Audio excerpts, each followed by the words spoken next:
Olá galera, bem-vindos a mais um vídeo aqui do meu canal. Sou o professor Alan e estarei apresentando para vocês mais um vídeo referente à disciplina Cálculo Diferencial aplicada à computação. Nesse vídeo aqui, gente, veremos a relação entre os extremos locais de uma função e a derivada. Então, gente, para a gente entender o que é extremo local, que é algo que tem a ver com extremos relativos, vamos dar uma olhada nesse gráfico aqui. Considere a função f cujo gráfico é dado a seguir. Eu peguei uma função qualquer, não conheço a lei de formação dela, mas eu tenho ela aqui, o gráfico dela. Aqui eu destaquei dois pontos notáveis para nós, certo? Que tem a ver exatamente com o que a gente está estudando, que são os extremos locais. O ponto de abscissa x igual a 2 e o ponto de abscissa x igual a 3. Observe aqui que numa certa vizinhança do 2, para valores de delta limitados a um certo máximo, um delta máximo, eu tenho que esse valor 2 aqui é o maior valor observado aqui. A minha função aqui, perceba que antes do 2 ela está aumentando, chega no 2 ela atinge um ponto maior e depois do 2 ela começa a decair. Mas eu estou olhando só nesse recorte aqui, dentro dessa faixa tracejada. Analogamente aqui no 3 ela atinge um valor mais baixo, dentro também desta faixa. É uma faixa o quê? 3 menos delta, 3 mais delta, delta suficientemente pequeno. Você pode pegar qualquer outro delta dentro dessa faixa. Até um pouquinho maior poderia também, mas a gente não pode estender demais, porque senão aí o 2 e o 3 eles não serão mais esses pontos maiores e menores observados. Tá certo? Então aqui eu tenho mais especificado isso nesse texto, que está aqui acima. Note que em toda faixa curta em torno de x igual a 2, isto é, x pertencente a 2 menos delta, 2 mais delta para delta pequeno, botei aqui entre aspas, porque essa noção de pequeno é relativa, temos que f de 2 é maior que f de x, maior ou igual.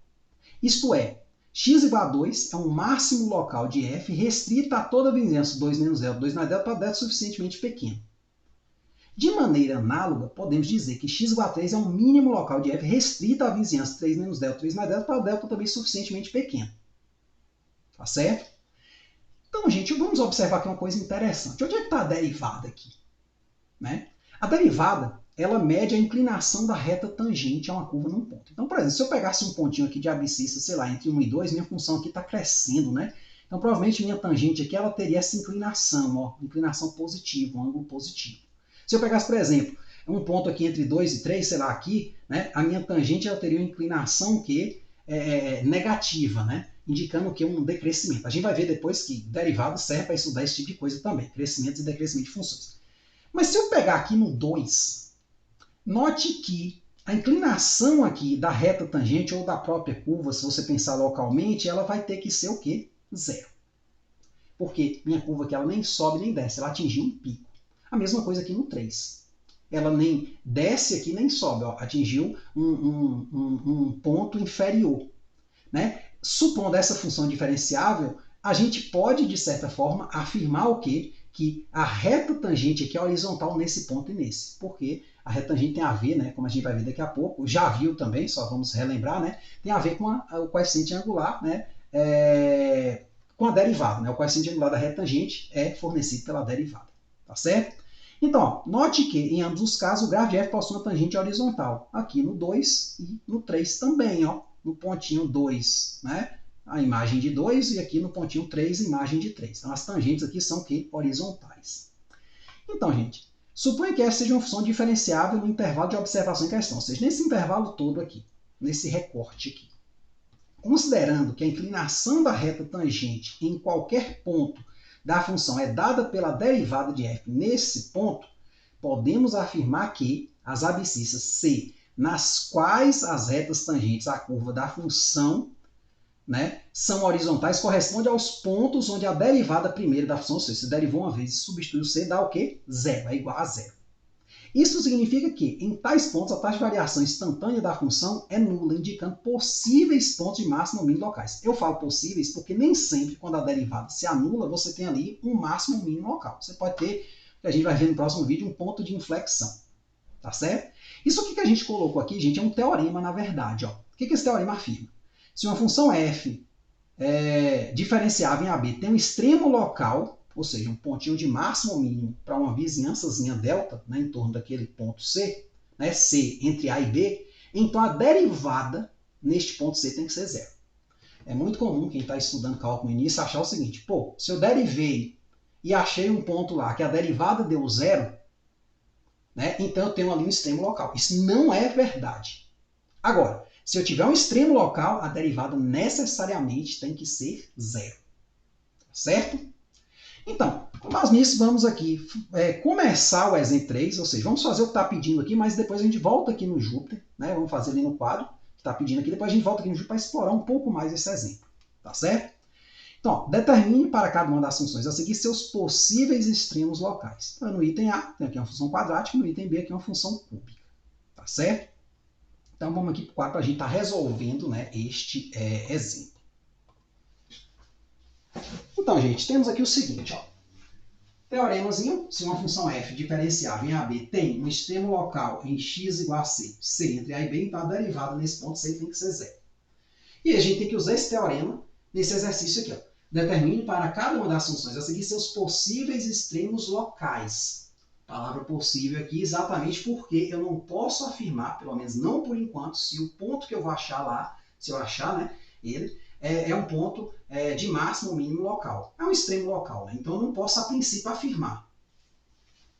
Só com esse teorema. Então, ó, solução. Então aqui, ó, no item A e também no item B, a gente vai fazer algo que a gente vai repetir em todo problema de derivada, eu acredito, que é derivar e igualar a zero. Achar as raízes, né, da derivada, os zeros da derivada. Então, ó, então devemos buscar valores C. Quando eu falo buscar, não necessariamente encontrar, né? Eu vou fazer a busca. Pode ser que eu não ache nenhum, pode ser que eu ache só um, pode ser que eu ache mais de um. Eu botei aqui no plural, que é mais genérico. Então, devemos buscar valores C para os quais f' de C dá zero. Por quê? Fazendo dessa forma, eu tenho um teorema que me garante, né, que eu vou estar achando, né, esse ponto aqui. Um ponto no qual a derivada se anula. Tá certo? Né, um possível extremo local. Então, pois bem. Então eu tenho aqui o seguinte, ó, f' de x igual a zero. Aí se eu achar a solução aqui, eu chamo essa solução de C. Então eu vou derivar o que? A função f, que é x ao quadrado menos 5x mais 6 igual a zero. A derivada disso. A derivada dessa função é muito simples, né? A função polinomial. Basta descer o cara aqui multiplicando, então vai ficar 2x menos 5 igual a zero. Porque eu tenho que derivar e depois igualar a zero. E aqui eu tenho 2x igual a 5, que implica que x igual a 5 sobre 2. Que é uma equação, né, polinomial de grau 1, muito simples de resolver. Então eu achei um valor que a derivada se anula. Assim, c igual a 5 sobre 2 é um possível extremo local. Na verdade, gente, assim, tem um probleminha nessa fase. Ele é um possível ponto de extremo local. O extremo local de uma função é o valor que a função atinge, ou seja, é quando eu pegar esse cara aqui e substituir na função. Mas aí a gente pode, né, até certo ponto, usar essa expressão aqui. Né? Fazer o item aqui para não pular para lá. Então, o teorema afirma que, se uma função é diferenciável em AB e tem um extremo local, então f' de C igual a zero. Então, o que a gente pode dizer é o seguinte, se a derivada for zero, eu tenho um possível extremo local. Tá certo? Tá aqui, ó. Palavra possível, um candidato. Né? Depois a gente vai ver como decidir se esse candidato é ou não, né? Ou verificar se é ou não um extremo local. Então, no item B, analogamente ao item A,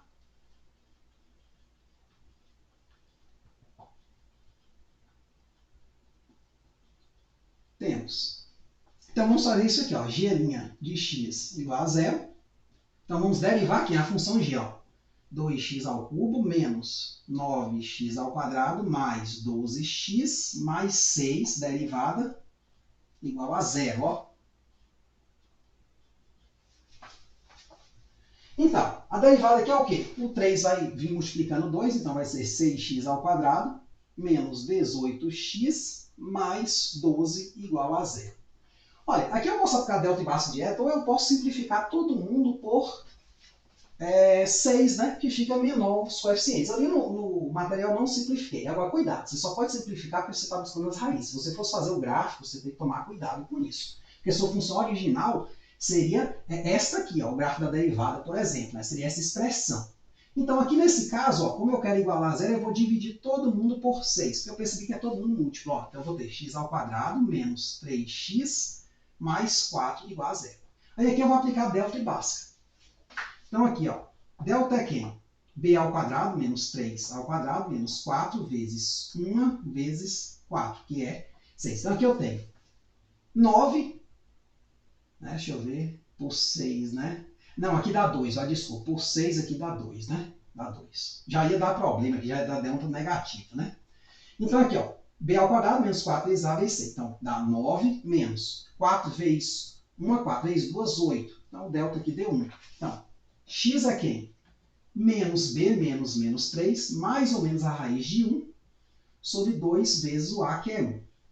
Então, x1 é uma raiz, x2 a outra raiz. Então, menos com menos, mais. Então, 3 menos a raiz de 1, que é 1, né? Vamos botar logo aqui.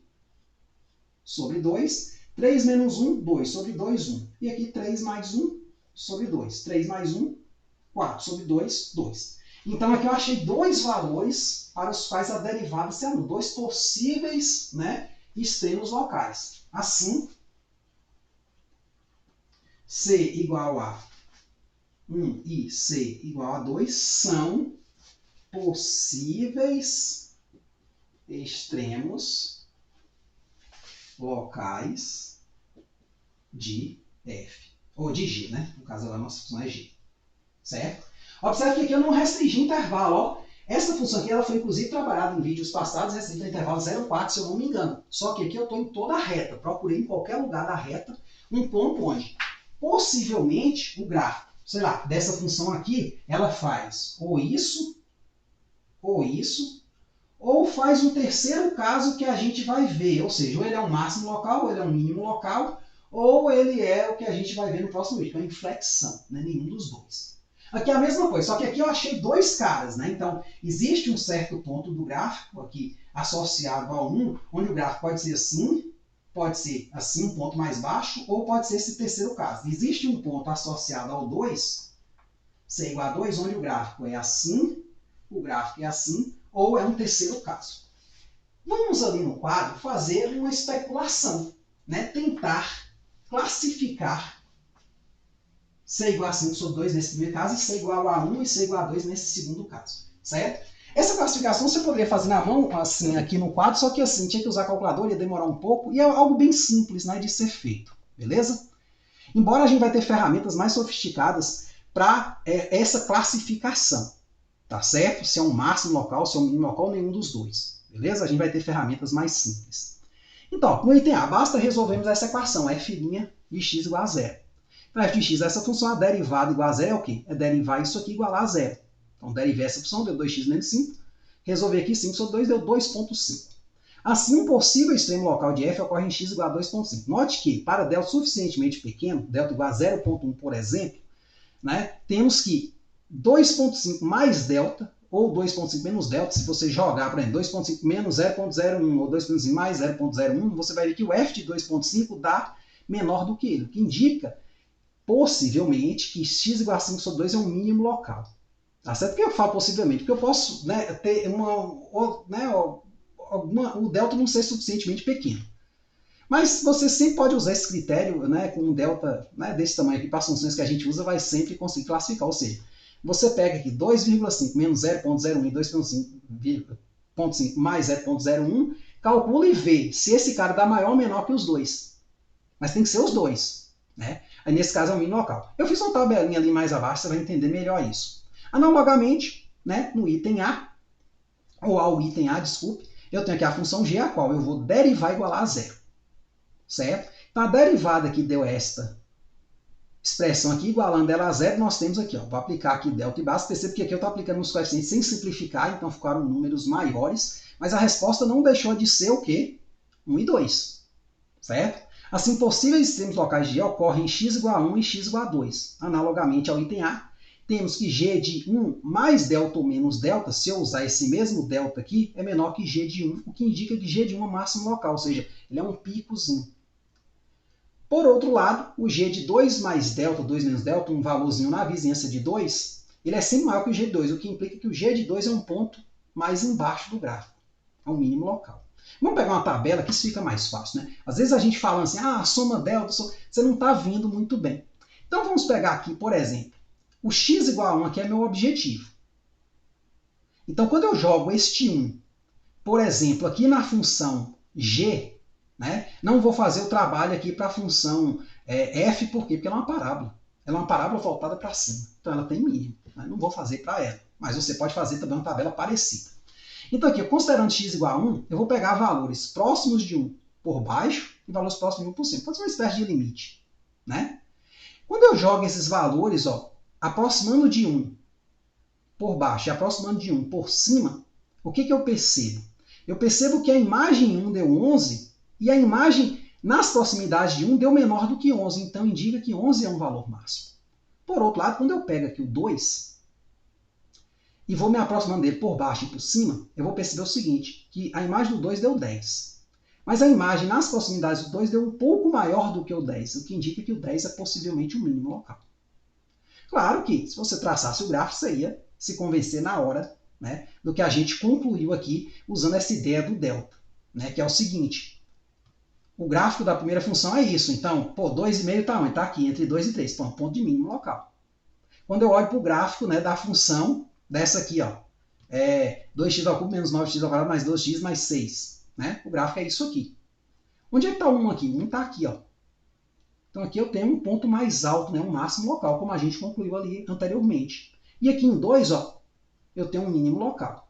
Só que muitas vezes você não tem disponível um gráfico. O seu software ele não vai conseguir fazer um gráfico e olhar aquele gráfico. Ele pode gerar erros nisso aí. Embora hoje em dia, né, com as IAs que conseguem analisar dados, pode ser possível fazer isso, só que isso é muito custoso. Né? Então é preferível que você ter ferramentas algébricas para estar verificando isso. E a gente vai apresentar essas ferramentas, né, que vão nos permitir de fato classificar que o 1 é um ponto de máximo local e que o 2 é um ponto de mínimo local. Embora pelo gráfico não resta dúvida.